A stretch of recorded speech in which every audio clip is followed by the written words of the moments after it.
Ассалаумағалейкум, қадірлі ағайын. Жетісу телеарнасының эфирінде бүгінгі дін бағдарламасы. Эфир тізгінінде журналист Мұрат Жұмабай. Ата заңымызда дін мен мемлекеттің аражығы ажыратылып көрсетілгенімен, күнделікті тәжірибе жалпы дін саласына мемлекеттік саясаттың қажет екендігін көрсетіп отыр. Осы орайда елімізде арнайы құзырлы мекеме жұмыс істеп келеді. Бұл Қазақстан Республикасы Ақпарат және қоғамдық даму министрлігіне қарасты дін істері комитеті. Бүгін осы комитеттің төрағасы Ержан Нүкежанов мырза бүгін студиямызға қонаққа келіп отыр. Ержан мырза, қош келдіңіз. Саламат. Алғашқы сауалымызды енді айтулы шара дейік, күні кеше ғана өткен Түркістанда бас мүфтилерінің бас қосуы. Бұл енді тарихта бірінші рет ұйымдастырылып отыр деп айтуға болады. Мемлекетіміздің дін саласына жауапты комитеттің басшысы ретінде осы шараға қандай баға берер едіңіз? Жалпы бұл іс-шара біздің Қазақстан мұсылмандар діни басқармасының бастамасымен жасалған болатын. Енді үлкен іс-шара, бұған біздің президентіміз Қасым-Жомарт Кемелұлы Тоқаев өз құттықтау сөзін жіберді. Түркия елінен, қасымызда Қырғызстан, Өзбекстан, одан кейін Әзербайжан елінен, яғни түркі тілдес елдерінің бас муфтилері, Өзбекстанның наиб муфтиі келді. Барлығы бас қосып, бір жағынан енді біз Түркістанды еліміздің рухани астанасы деп жатырмыз. Осы бір жағынан Түркістанды көрсетіп, елімізді көрсетіп, сонымен қатар осы үлкен бір бас қосу болып, бұл тек қана дінбасылар емес, сонымен қатар біраз ғалымдар да қатысқан болатын, елімізге белгілі. Яғни бұл бір жағынан халықаралық дипломатиялық қарым-қатынастың бір көрінісі болса, екінші жағынан енді ешкімге жасырын емес, түбі бір түркі елдеріміз, яғни өзара мәдени сабақтастықты, одан кейін өзара рухани сабақтастықты көрсетті осы іс-шара. Жалпы мен осы дінбасылармен сөйлескен кезде әрқайсысының бір көңілдері толып, сөйтіп жақсы еліміз бойынша жалпы осы дін саласындағы жасалып жатқан жұмыстар бойынша бір жақсы ой түйіндеп кетті деген ойдамын. Және бұндай қарым-қатынастар әрқашан болу керек та, өйткені сіздер білесіздер, мысалы Өзбекстанда өзінің ислам бағыты бойынша өзіндік бір үлкен мектептер қалыптасқан. Түркия елінде болса, мысалы қазіргі кезде Хасикида, басқада біздің студенттер оқып жатыр. Яғни бұл өзі бір жағынан тәжірибе алмасу ретінде де қарастырсақ өте құба-құп болады. Бір жағы енді Түркістанның өзі бекер таңдап алынбаған шығар, өзіңіз айтқандай, тек Қазақстан ғана емес, енді сол түркі халықтарының өзі Түркістанды киелі мекен ретінде мойындайды ғой. Енді Түркістанды мойындайтын айдан анық, енді ол Түркістан қаласына тек қана мысалы рухани астана ретінде емес, енді сіздер білесіздер, біздің батырларымыз, хандарымыз да сол жақта жатыр. Осы түркі елдерінің дінбасылары арнайы Қожа Ахмет Яссауи мешітіне барып, Құран оқып, сөйтіп қайтқан болатын. Яғни бұл үлкен бір құрметтің нышаны. Ержан мырза, 2003 жылдан бері өзіміз білеміз, әлемдік және дәстүрлі діндер лидерлерінің съезі өтіп жүрді. Бұған байланысты енді әрине қоғам болғаннан кейін түрлі пікірлер айтылып жүрді. Қазір түркі халықтарының, дінбасыларының бас қосуы қоғамда қандай пікір тудыру мүмкін деп ойлайсыз? Әсіресе өзге дін өкілдерінен қандай да бір әрекет күтуге бола ма? Жоқ, бұл дін мәселесін бұлай саясиландырудың қажет жоқ та. Бұл жерде бір мәселе, яғни Қазақстан мұсылмандар діни басқармасымен басшылығымен, солардың ұйымдастыруымен жасалған шара, оны басқа елдер қолдады. Одан сіздер білесіздер, бізде елімізде 18 конфессия бар. Соның барлығы өзара тату-татықты. Бізде дін саласында бір шешілмейтін немесе шешім таппаған мәселелер жоқ. Сол себепті ол ешқандай да бір дау тудырмайды да, өйткені енді біраз болды ғой, бұл мамыр айының басында өткен іс-шара болатын. Одан бері енді біраз уақыт өтті. Ешқандай әлеуметтік желілерде болсын, басқа телевидениеда болсын бір жағымсыз пікір көрген емеспін. Дегенмен мына түркі халықтарының бірлігі жайында қазір көп айтылып жүр. Тіпті тек қана ол қазақ халқының емес, басқа түркі халықтарында бір ортақ тілегі деп айтуға болады. Бас мүфтилердің бас қосуы, бір ортаға жиналуы осы түркі халықтарының бірігуіне қандай да бір жол ашуы мүмкін бе, түрткі болуы мүмкін бе? Негізі түркі халықтары атам заманнан бері енді түбі бір Алтайдан шыққан, осы Қазақстан жерінен кейін Европаға, басқа жақтарға, Мавренахр жерінде бұрынғы егер тарихи кең жайған енді түркі тілдес мемлекеттер ғой.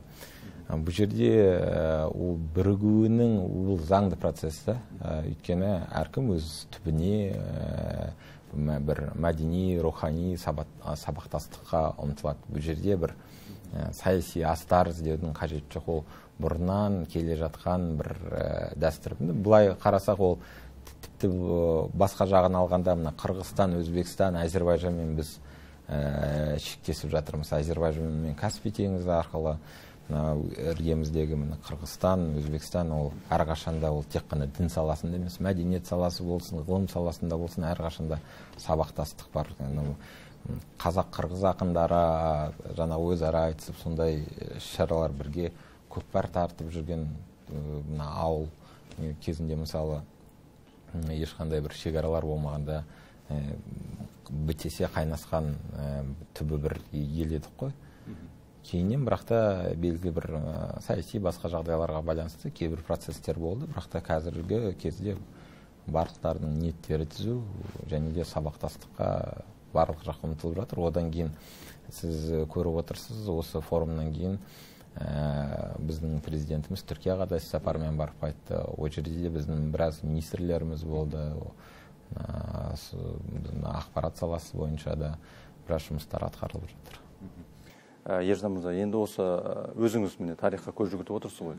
Расымен өткен ғасырларда түркі халықтарының бірігуі тарихта үлкен кәдімгідей бір жаңалықтар алып келген, үлкен бір өркениеттерге алып келген.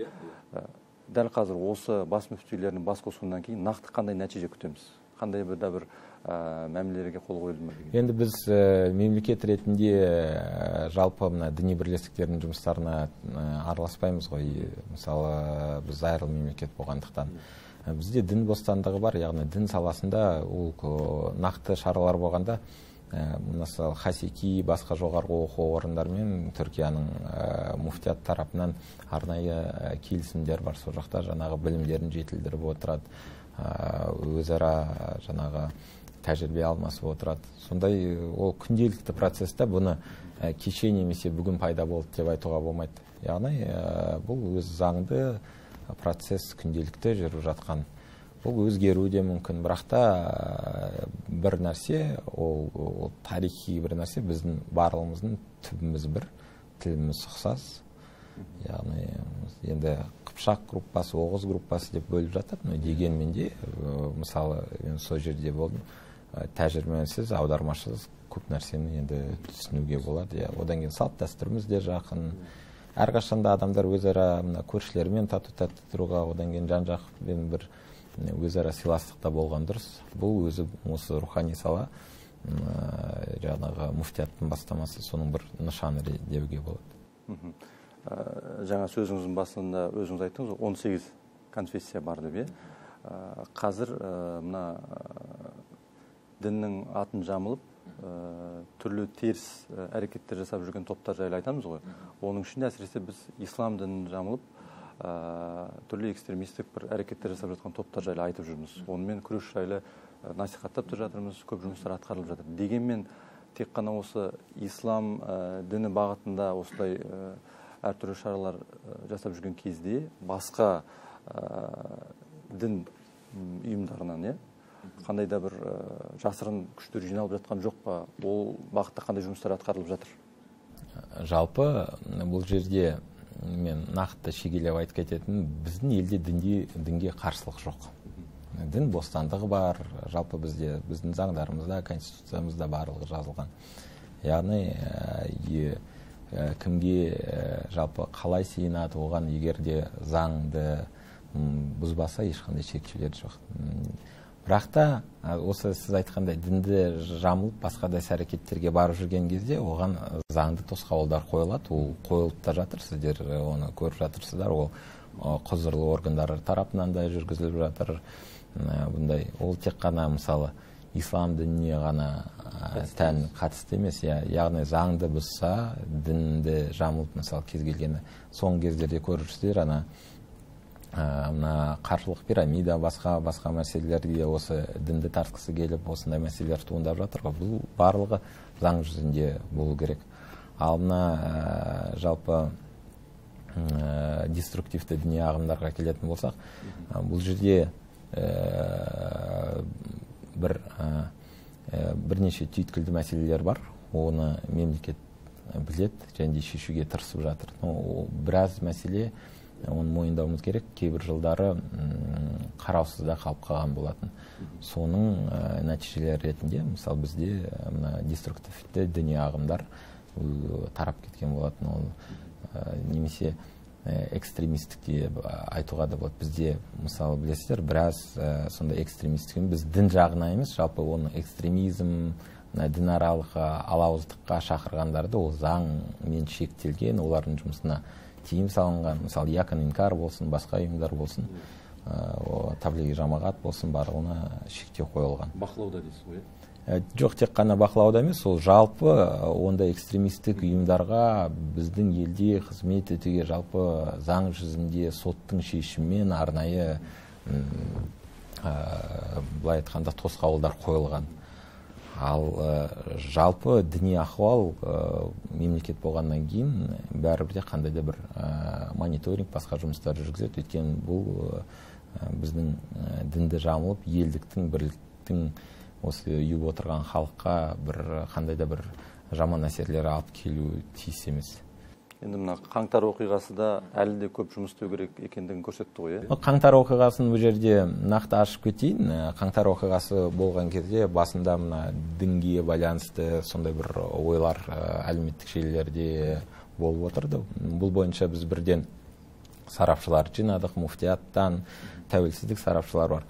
Барлығын келгені бұл жерде діни ешқандай мәселе туындаған жоқ. Одан бөлек біз арнайы құзырлы органдардан ақпарат алдық. Жақында сіздер білесіздер, парламентте осы қаңтар оқиғасына байланысты үлкен тыңдаулар болды. Сол кезде ресми деректерге сәйкес қаңтар оқиғасында 50 мыңға адам шықты десе, соның бір 40-тан астамы ғана деструктивті діни ағымдар. Оның егер бұлай біз талдау жүргізген кезде, ол 1%-ға да жетпейді. Сол пайызға шақса. Оның ішінде, мысалы, тек қылмыстық қана емес, мысалы, қылмыс жасағанда мына таза бір ауыр қылмыс жасағандар емес, ондайлар да бар екенін құқық органдары біледі, оны да берді. Бірақ та жалпы жаңағы сол жерде қарауға немесе бір өтіп бара жатып сондай да мәселелер туындап жатқан болғанда сондай. Түсінікті. Енді мына әрқайсымыздың қолымызда осындай смартфон ғой. Ереке, қазір мына ашық қоғам ғой. Интернетке кіресіз, барлық ақпарат бар. Осы әлеуметтік желі, ғаламтор арқылы қаншалықты біз қауіпсіздікті қамтамасыз етіп отырмыз? Негізі әлеуметтік желі енді бұл күнделікті өмірімізде кездесіп жүр ғой. Бұдан ешқандай қорқудың қажеті жоқ. Заман ағымы болғаннан кейін бұл процесс өз үдеріс жүріп жатады. Біз бұл мәселені бір былай айтқанда оңай мәселе ретінде қарамаймыз, жіті бақылаудамыз. Мен сіздерге бір цифрлар келтіріп кетейін. Жалпы сондай әлеуметтік топтарда, желілерде 500 мыңнан астам әртүрлі пайдаланушылар тіркелген болатын. Бұл пайдаланушылар деген бір адам бірнеше жерде тіркелуі мүмкін. Біздің жұмысымыздың нәтижесінде, мысалы, 100 мыңнан астам адам бұл топтардан шығып кетті. Өйткені бұл жерде мәселе қалай, кейбіреулер білместіктен, мысалы, бір түймені, кнопканы басады да, сол жаққа өтіп кетеді, қызығып оқитын. Оның ол өзі де білмейді, деструктивті сайт екен, деструктивті топ екен. Бұдан да біз тек қана жеке адамдармен емес, сонымен қатар біз сол мына топтардың администраторлары дейді ғой, әкімшіліктері, солармен де біз жұмыс жүргіземіз. Өйткені ол еліміздің қауіпсіздігі, жалпы мына көп мәселе осы ең басында мына сананың улануынан туындайды ғой. Осыған біз жіті қадағалау жүргіземіз, және де тек қана шектеумен біз ешнәрсе шешпейміз. Сол себепті біздің комитетте арнайы басқарма құрған болатынбыз, мына контрпропаганда дейді ғой, қарсы үгіт насихат жұмысын.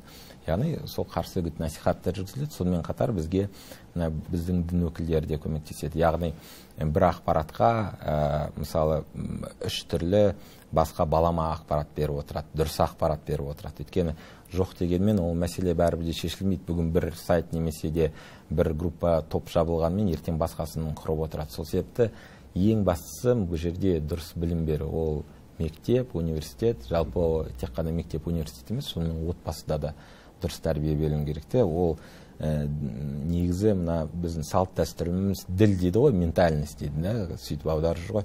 Сонымыз мықты болу керек та. Соның негізінде ғана біз өзіміздің жолымызды дұрыстай аламыз да.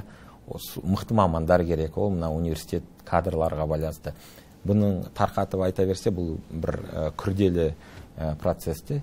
Дегенмен бұл жұмыс жүргізілу керек, өйткені дін өте нәзік.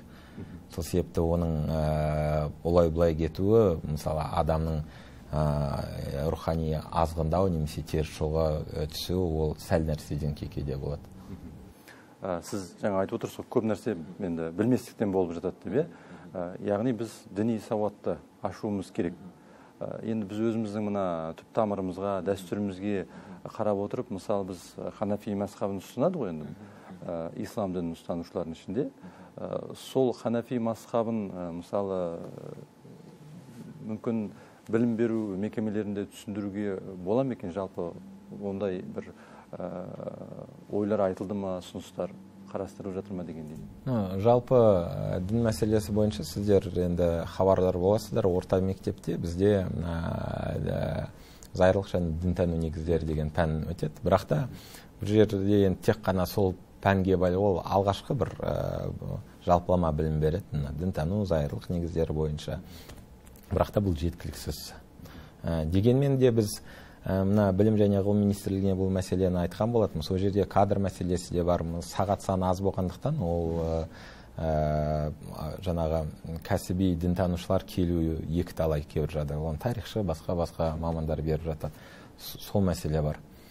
Сол себепті де бұл жерден біріншіден біз кадр мәселесіне бөліміз керек. Екінші мәселе бұл жерде мысалы әртүрлі қосымша сабақтар қазіргі жалпы саясатқа байланысты мына мектептерде мына балалардың психологиялық жас ерекшеліктеріне байланысты қосымша сабақты сағатты көбейту білім және ғылым министрлігінің пайымы бойынша енді бұған да шақтап беру керек және де қарау. Сол себепті бірден оны 30 сағаттан сәл астам болса, оны тағы көбейтіп жіберу, ол да бір күнделікті бірден жасалатын мәселе емес. Бірақ та оны біз өз жаңа хатымызда, басқаларымызда білім және ғылым министрлігіне көрсеткенбіз. Бұдан басқа сіздер білесіздер, мына кім дінге барғысы келеді, бізде осы 9 медресе колледж бар, мына ислам бағыты бойынша. Яғни таза білімі, діни білім алатындар соған барып өзінің экзамендарын тапсырып, емтихандарын оқи алады. Одан бөлек мына Нұр Мүбарак университеті бар. Бұл тек қана мына исламға қатысты емес, сонымен қатар мына православ шіркеуінде және де жалпы православияда, христиандық, одан кейін мына католиктерде өздерінің оқу орындары бар. Қарағанды қаласында, Алматы қаласында, яғни кім оқығысы келеді, білімді жалпы ала алады. Шетелге де барып оқуға болады. Бірақ та шетелге оқығанда да қай жоғарғы оқу орнына бару керек, оның сапасын сараптап бару керек те, өйткені әртүрлі мәселелер туындауы мүмкін. Жалпы кез келген шетелдік оқу орнына бара ала ма, жоқ? Жалпы жоқ. Бізде мысалы заң жүзінде шектеу жоқ.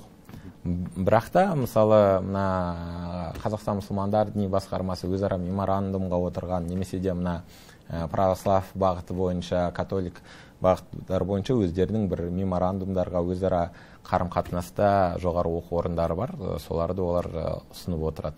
Бұл жерде мен анық айтайын деген, ең бастысы бұл жерде білімнің сапасына, санына емес, сапасына назар аударуымыз керек. Өйткені біз талдау жүргіздік, мына дінтану, исламтану, теология бойынша жылына 570-580 көлемінде адам бітіреді. Яғни оның барлығы дерлік дінтанушы немесе исламтанушы болмайды. Оның бір бөлігі ғана ары қарай жалғастырып өзінің білімін жетілдірсе ғана олар мысалы халыққа өзінің бір ойларын, ұстамды тұшымды ойларын айта алады, немесе де мына діда өкілдері дейміз ғой, солармен оңалту шараларын жүргізе алады. Сол себепті де біз мына сан мен сапа жағын қазір қарап отырмыз. Ол одан басқа мына жұмыс беру мәселесі де бар. Мысалы бізде оңтүстікте жоғарғы оқу орындары енді көп болғандықтан, шоғырландықтан біраз мәселе шешілген. Солтүстікте кейбір мәселелер шешілмей жатады.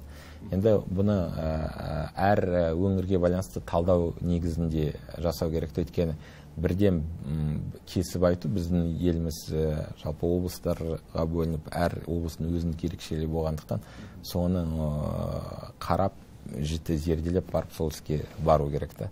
Ең бастысы бірақ та сапа, ол кадр мәселесі.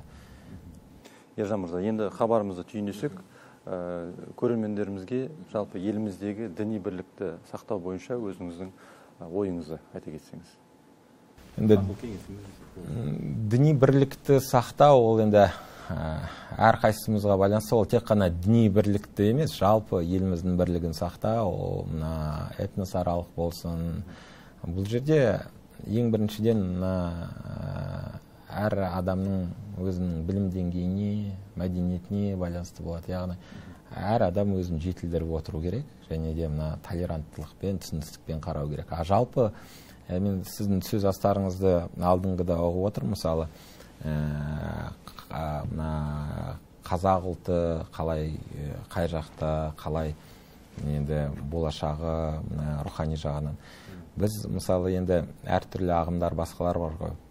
Біздің салт дәстүріміз мықты болса, тәрбиеміз мықты болса, бізді ешқандай жау алмайды. Яғни үлкенге сыйластық, біздің үлкен аталарымыз сыйласақ, балаларымыз әкелерін сыйласа, осының барлығы біз талдау жүргіздік. Мысалы, өз салт дәстүрін, тілін бір жоғарғы дәрежеде меңгерген, содан салт дәстүрі мықты жерлерде, ауылдарда, басқа болсын, бұндай діда өкілдері, басқалар олар кірамайды. Өйткені бір мықтылық, бір сондай бір қазық бар да. Ал білімі нашар, бір салт дәстүрден одан кейін арылып қалған азаматтар, олар әр жерден ақпарат іздей бастайды. Сөйтіп ол кез келген топтың артынан кетіп қалады. Иә, ұрынады да сөйтіп. Ол бағыт бізде былай ғой, бағыт беретін үлкен ақсақалдарымыз да болу керек, жалындап тұрған жастарымыз да болу керек, сараптама жүргізілетін, жалпы өмір ағымының қалай жүретін. Сонда ғана біз алға жылжимыз. Ал былай, мен енді кішкене дін тақырыбынан ауытқимын. Мысалы, Алаш қайраткерлері, басқалар болған кезде жөн сілтеп, газета ашып, 20 ғасырдың басының өзінде халыққа белгілі бір бағыт бағдар беріп, кезінде кеңес өкіметінің кезінде болсын, жер бөлген кезде жаңағы КСРО-ның басшылығына хат жазып, дәлелдеп, сөйтіп елдігімізді, жерімізді сақтап қалды. Сол сияқты азаматтар бізде болу керек. Белгілі бір кезеңдерде сол дәстүр, мысалы, енді бүгінгі күн аза еске алу күні ғой, саяси құрбандар. Белгілі бір дәстүр үзіліп қалған кезде адамдар соң келесі ұрпақ өзінің бір темір қазығын таба алмай қалған жағдайларда болады. Ол осындай мәселелерге алып келеді. Не себепті дінде діда мәселесі пайда болды. 90-шы жылдары, 2000-шы жылдардың басында шын айту керек, әлеуметтік басқа мәселелерге байланысты көңіл бөлінбей қалды. Одан кейін бұл жерде түсінетін таза дін дегенде, дінді жалпы діда болмау үшін бізде әлеуметтік экономикалық жағдай түзеу керек, білімді түзеу керек, тәрбиені. Соның барлығы жиынтық ретінде комплексті түрде кейін бір шешімін табады. Егер біз оны түземей, ол мысалы тек қана дідамен күресу, ол бекер болады. Адам өтіп кеткеннен кейін оны кері қайтару екі талай. Сол себепті біз алдын алуымыз керек, тәрбие, білім, әлеуметтік жағдайын жоғарылатуымыз керек. Ол әр адамның осы. Ал ол үшін бүгінгі ата-аналар немесе бүгінгі зиялы қауымның пікірі, ойы бір ортадан шығу керек? Елдікте, бірлікте бір ортада шығу керек. Жалпы әртүрлі ой жарысы болу керек, тек қана бір ойда емес, альтернативті түрде түрлі ойлар болу керек. Бірақ та бір нәрседе біз бір болуымыз керек, ол біздің тәуелсіздігімізде, оны сақтап қалуында, елдікте, бірлікте. Басқа мәселелерде дискуссия, басқа әртүрлі көзқарастар. Мысалы, тәуелсіздікті қалай ары қарай дамытамыз, қалай шарықтаймыз деген түрлі жолдар бар. Оны енді әркім өзінше түсінеді. Бірақ та тәуелсіздігіміз біздің былай мызғымас константа болу керек қой, егер жалпы мынандай тілмен тұрақты. Тамаша. Тұрақты өлшем болу керек. Ержан Болатханұлы, арнайы хабарымызға келіп сұхбат бергеніңізге алғыс білдіреміз. Ел игілігіне атқарып жатқан жұмыстарыңызға сәттілік тілейміз. Қадірлі ағайын, бүгінгі дін бағдарламасының қонағы болған Қазақстан Республикасы Ақпарат және қоғамдық даму министрлігі Дін істері комитетінің төрағасы Ержан Мөкежанов мырза болды. Біз сіздермен қоштасамыз. Амандық, саулықта жүздескенше.